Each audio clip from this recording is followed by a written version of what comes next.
नमस्कार मोर आउटा नुआ recipe video आपण मानक अनेक अनेक स्वागत। आज आमर रेसिपी भाकुर माछ को बेसर कराब आ को प्रोसेस रे केमिति कोन बनाब वीडियो को आपण संपूर्ण शेष पर्यंत देखंतु जानिपारे। जदि वीडियो टी आपण भल लगे ता लाइक शेयर कर देबे, चैनल को सब्सक्राइब कर नेबे। एठी देखंतु मो गोटे भाकुर माछ तार ओजन अछि पूरा 650 ग्राम। ताकू काटी कि नै आसी कि ताकू धोई कि एठी रखि नै छु। देखंतु वर्तमान माछटा को आमे मैरिनेटेड करनबा। प्रथम आम हलदी गुंड पकई नवा,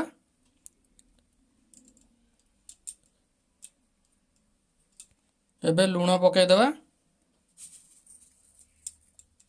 वर्तमान सोरिष तेल अल्प पकईदवा।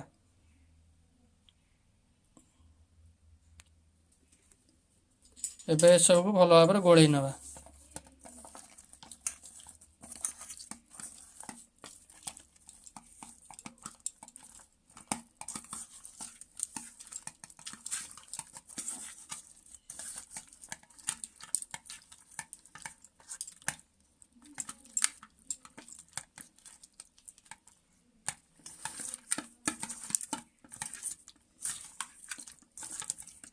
एटी देखो माछटा आमर हलदी लुण सहित बढ़िया भाव गोले गला। बर्तमान माछटा को आम अध घंटा गोटे घोड़नी घोड़े रखी नवा। वर्तमान आम माछ भाजिया तेल पकेबा।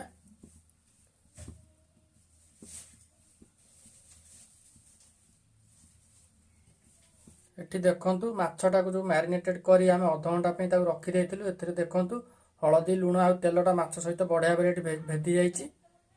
वर्तमान माछ गुड़ा को आम भाजिबा।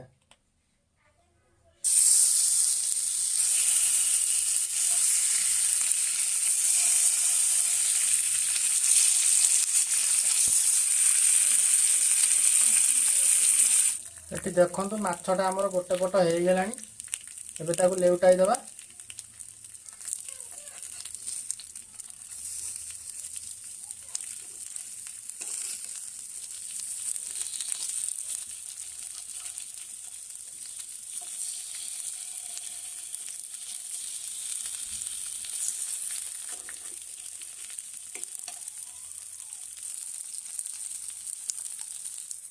एटी देखंतु माछटा हमर संपूर्ण भाव में भाजी हो गलानी।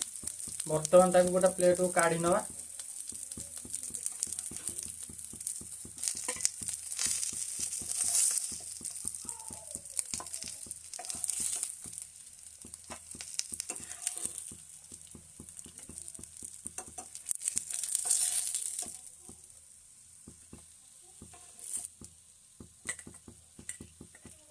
यही भली प्रोसेस रे आमे बाकी तक माछ को भी भाजी नवा। एटी देखंतु माछटा हमर संपूर्ण भाव में भजा सरीगला। एटी देखंतु भाकुर माछ बेसर पई ता पई मसला रे आमे सब कोन कोन नेइछु। जीरा सोरिष गोटे फाळ पियाज ता काटी देइछु, रसुण 7-8 कोला आ कंचा लंका ए सब को आमे भलो भाव में बाटी नवा। वर्तमान आमे माछ बेसर करिया पई तेल पकेबा।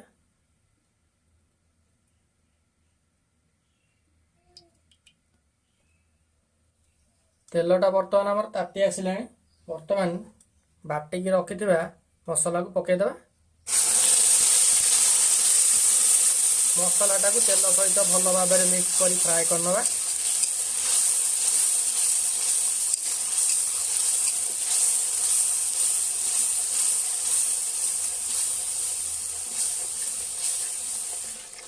वर्तमान इतरे पकई दबा हलदी गुंड, स्वाद अनुसार लुण, माछ मसला ये सब को आम भल भाव में मिक्स करना।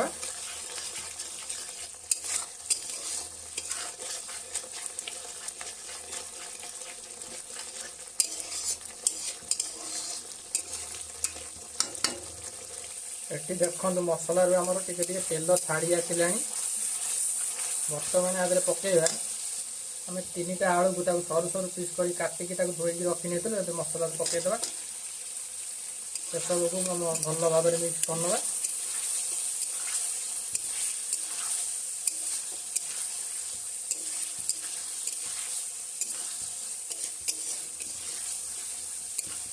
वर्तमान एथरे पकईबा गोटे फाड़ टमाटर को आम छोट छोट साइज काटिकी रखी देइथिलु पकईदबा।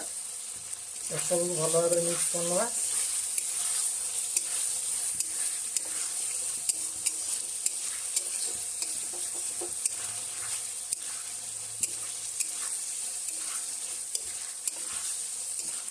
ବର୍ତ୍ତମାନ ମସଲାରେ ଆମେ ହାଲକା ଗରମ ପାଣି ଦେଇଦେବା। ଏସବୁକୁ ଭଲ ଭାବରେ ମିକ୍ସ କରିନେବା।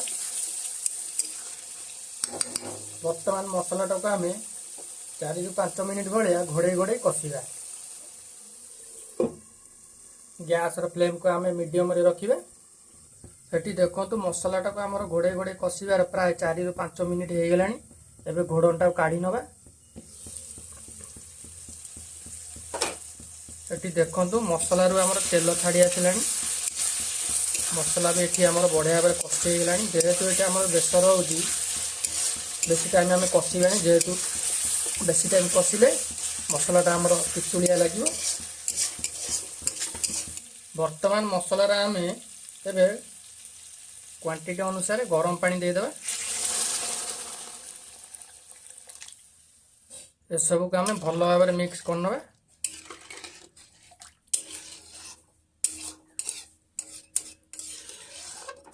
ଆଳୁଟା ସିଝିବା ପାଇଁ ଆଉ ପାଣିଟା ଫୁଟିବା ପାଇଁ ଏବେ ଗୋଟେ ଘୋଡ଼ଣୀ ଘୋଡ଼େଇ ଦେବା। ଗ୍ୟାସର ଫ୍ଲେମ୍କୁ ଆମେ ଲୋ ଟୁ ମିଡ଼ିୟମରେ ରଖିବା। ଏଠି ଦେଖନ୍ତୁ ପାଣିଟା ଆମର ଫୁଟି ଆସିଲାଣି। ଏବେ ଘୋଡ଼ଣଟାକୁ କାଢ଼ି ନେବା।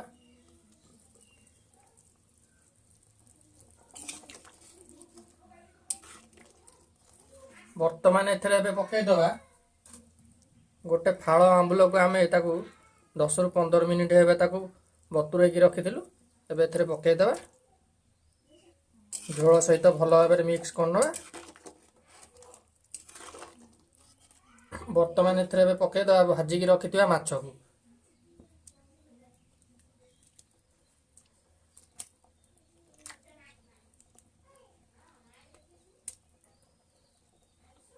ବର୍ତ୍ତମାନ ମାଛଟାକୁ ଆମେ ଝୋଳ ସହିତ ଭଲ ଭାବରେ ମିଶାଇ ନେବା। ମାଛଟା ଆମର ଝୋଳ ସହିତ ଭଲ ଭାବରେ ବତୁରିବା ପାଇଁ ଆଉ 5 ମିନିଟ୍ ଆମେ ଲୋ ଫ୍ଲେମ୍ରେ ଘୋଡ଼େଇ ଦେବା। ମାଛଟାକୁ ଝୋଳ ସହିତ ଘୋଡ଼େଇବାରେ ପ୍ରାୟ ଆମର 5 ମିନିଟ୍ ହେଇଗଲାଣି। ଏବେ ଘୋଡ଼ଣଟାକୁ କାଢ଼ି ନେବା। ଏବେ କାଟିକି ରଖିଥିବା ଧନିଆ ପତ୍ରକୁ ପକାଇଦେବା। ଏବେ ଆମେ ଗ୍ୟାସର ଫ୍ଲେମ୍କୁ ଅଫ୍ କରିବା। ଧନିଆ ପତ୍ରଟାକୁ ଆମେ ଝୋଳ ସହିତ ଭଲ ଭାବରେ ମିକ୍ସ କରିନେବା।